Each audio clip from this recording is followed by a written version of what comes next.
Nous allons découvrir dans cette vidéo les formules dans Excel. C'est le cœur des fonctionnalités d'Excel. Une formule a pour but de demander à Excel d'effectuer un calcul ou une action. Excel dispose d'un grand nombre de fonctions. Nous allons voir dans cet exemple la manipulation des opérations de base. Le tableau suivant représente les ventes réalisées par des commerciaux. On suppose que la TVA est à 19,6%.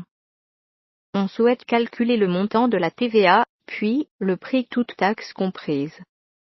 Avant toute chose, nous allons passer les cellules C3 à C6 au format monétaire en cliquant sur ce bouton. Je supprime les décimales à l'aide de ce bouton. Je sélectionne la cellule D3.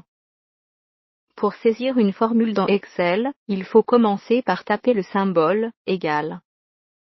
Pour calculer la TVA, il faut multiplier le prix hors taxe par 19,6%, soit par 0,196. Je clique dans la cellule C3, puis je tape « multiplier » à l'aide de la touche étoile, puis je saisis 0,196. Je valide par la touche Entrée. Une première force d'Excel est de pouvoir recalculer si on change les valeurs. Par exemple, si je saisis 130 à la place de 120, Excel recalcule automatiquement la TVA.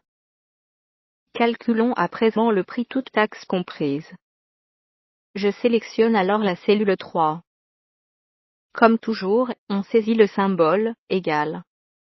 Il faut additionner le prix hors taxe avec la TVA.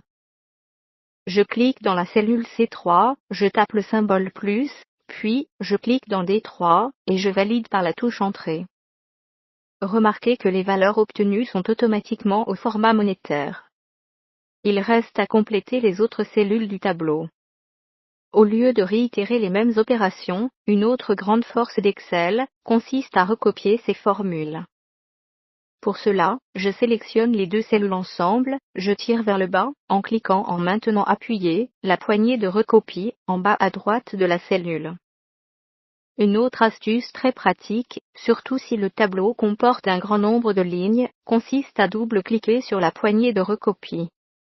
On souhaite à présent obtenir la somme des valeurs toutes taxes comprises. Je sélectionne alors la cellule 8. Je saisis « égal », somme, j'ouvre une parenthèse, puis je sélectionne les cellules concernées. Je valide par la touche Entrée. Remarquons au passage que, lorsque je commence à saisir les premières lettres d'une fonction, Excel propose les fonctions commençant par ces lettres. Il suffit alors de double-cliquer sur la fonction souhaitée et de continuer la saisie. La fonction somme étant une des plus utilisées, il existe un raccourci permettant d'accéder immédiatement à la fonction, en cliquant sur le symbole sigma en haut à droite. Il n'y a plus qu'à sélectionner les données additionnées. Pour obtenir la moyenne de ces mêmes valeurs, j'utilise la fonction « moyenne ». Je saisis alors « égal », puis « moyenne », puis je sélectionne les valeurs concernées. Je valide. Pour obtenir la valeur minimale d'une série, on saisit « égal », min, on ouvre une parenthèse, puis on sélectionne les cellules concernées. On valide par la touche Entrée. Pour accéder à des fonctions plus spécifiques, on peut cliquer sur l'onglet Formules, on trouve les fonctions classées par thématique, par exemple les fonctions liées aux mathématiques, au texte, aux dates, aux heures, etc.